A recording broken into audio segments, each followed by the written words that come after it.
Welcome back. You're still watching Rubbin Minds. Let's talk about Imo State now very quickly now. Cheta, it's inconclusive in Imo State as well. We have the incumbent governor there who ran for president and then went back to become the governorship candidate of the APC. Yeah, and he ran against the deputy speaker of the House of Representatives. And there's a lot of talk about issues there with, you know, votes being also manipulated and all of that, especially from the PDP now, accusing those in power. What's happening there now? See, Imo State is full of desperados, so I have to be very careful not to talk too much before I get into trouble. But then again, I don't think I'm in as much trouble as you. After I didn't break the hearts of half of the girls on Nigerian Twitter. Can we focus now? Yeah, I'm trying to focus.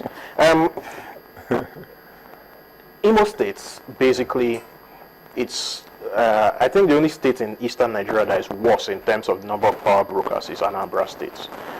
So you have a lot of huge egos, huge personalities, all gunning for the same position, and then an incumbent who is not as popular as he would like to think he is. So it's up in the air. So everybody is trying to do things where they are strong in order to make sure that they win. And that's what led to the situation which led to the to calling the conclusion to calling the election inconclusive. It's almost always a problem. In 2011, we had the inconclusive votes. It was the only state that had inconclusive election. Yeah, again, because of the fact, at least they're a bit more civilized than people in Anambra. Basically, it's a case of too many huge egos, too many power brokers, all of them trying to do things where they feel they are strong.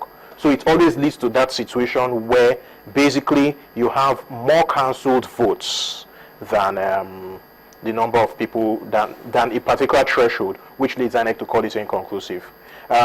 Basically, Imo State, again, is another state that needs to get into that situation where it's the only state on its calendar. But again, Abia State needs to get, I think that's the way forward for Nigeria. We need to have as many states as possible on their own calendar, so that all the resources of INEC can be brought to bear on elections in those states. It will be much better for all of us. What do you think is going to play out in Imo State? Because there's a lot of dynamics there involved.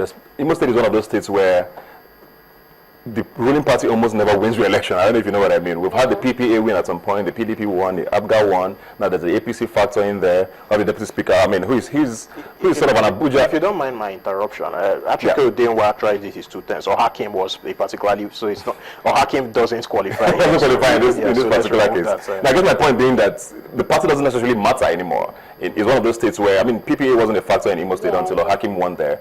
So it's more about personalities. You have people talking about Hope Uzodinma. There's all of these people around this thing. There's Ararume. People always talk about personalities as against the parties. But the deputy speaker is no mean contender in this one. He's running against the incumbent. How do you think it's going to pan out eventually? Well, just like Cheta said, that's an incumbent that is not as popular as Cheta said, not as popular as he thinks he is. I think he's not as popular. I mean, he's not as popular as he should be, because basically the people of Imo State have complained.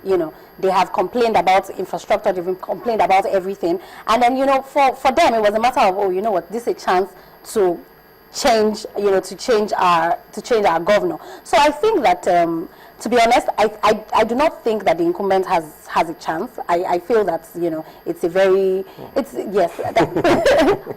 Well, straight up, do you agree? No, I think that ultimately he will win. He might. And also something I need to clarify. Doesn't conclusive mean they're doing elections again all over the states? I know that with Abia, I think it's in certain in Abia, it's in certain local governments. Same in Taraba, I think that's what will be. That will be the case in Imo. Yeah, certain places where there were a large number of cancelled votes and voided votes, they would do the elections. I think with Imo, the case was that the number of votes cancelled was much more than the margin between both candidates. So they had to do reruns instead. Yes. So everyone is So the rerun is basically the elections again. Yeah. Let's talk more about the youth now, because people made a lot of noise before the election about how social media is not a factor in all of this and how. But we know that the young people in Nigeria are the majority by a mile, and they're also the most uninterested. Exactly my point. Exactly. I mean, the voter turnout was appalling in many places, especially Lagos. I think it was under 30% for the state elections in particular. You went to River State, for example. Most of the violence you saw was done by young people. Yeah, well, so how much do we need to do between now and maybe 2019 is what I want to ask. It's a lot of education, and I think this I don't think we can achieve this by 2019, but we need to actually change the system. I think that for example, for the presidential, I think Abuja is too far from people. Then for the governorship, I think the governors again are too far from the people. If people are voting only for the level above them, they will be more interested. Again, for people to start, more people are going to believe that their votes count because we're able to get an incumbent out of office. However, what is also important is the gains of political office have to be significantly reduced. In Banam, in Port Harcourt, I saw something that's really, I felt bad. After the elections, coming out of a crowd of young people came out of Methodists, the Methodist Church, Banam, which was a polling unit, and they were quarreling among themselves for what? 200 naira. I was embarrassed for them. I mean, 200 naira is $1. That's what they were. That's what they had been paid to vote. It really was bad. I mean, at least in Anambra, they give them 335. But please, let's stay on track. You voted in Lagos. Were you happy with how young people turned out here, or you think a lot more could have been done? Yes. The turnout was below 30%, which was really bad.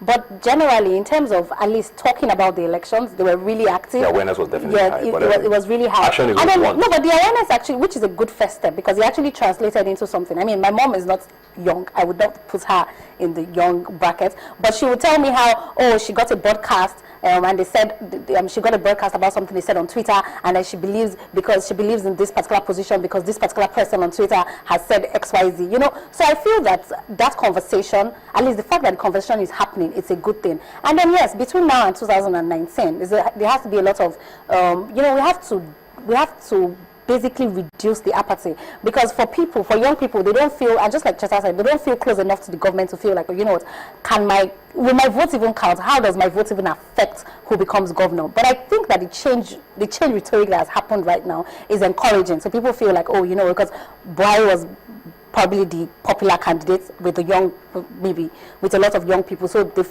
I feel that's really encouraging, and then, you know, we'll see a lot of young people more active in 2019. Before we go now, just quickly now, looking at the crop of governors elected now, just before we go, what's your impression? Good, fair, excited? One thing I have always made clear, I believe, that the governorship elections were more important.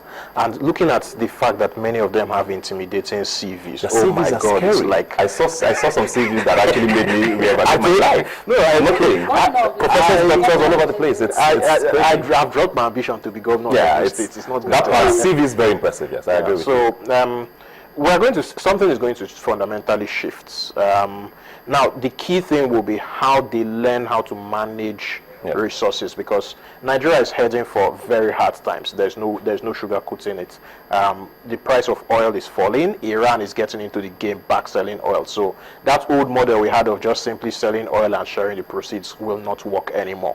Then there are so many gaps that they have to plug. It's going to be very interesting 4 years. Yeah. What the same for you? Excited about the governors? Yes, I am. Because, you know, for now we're talking about competence. We're talking about people that actually have things to offer. So yes, I'm really excited about, you know, how things are going to turn out. You know, there's this issue about, you know, the states that are probably not aligned with the center and all of that. But I don't think that's a problem.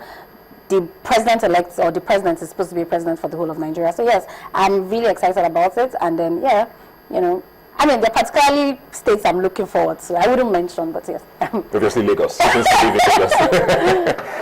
thank you very much, Cheta. Thank you very much, Budukwe. It's been very interesting. We're all very excited at the way things have turned out. Hopefully, the 3 states with inconclusive elections will hold it peacefully, most importantly, and they also have their governors-elect, and we can move on from May 29th. Thanks for joining us as usual. As I always say, you can join the conversation on Twitter at YNigerTV is the handle. The hashtag to follow is Rubbin. You can also visit the website yniger.com/TV. Remember, you've never seen young people talk like this before. I'll see you next week.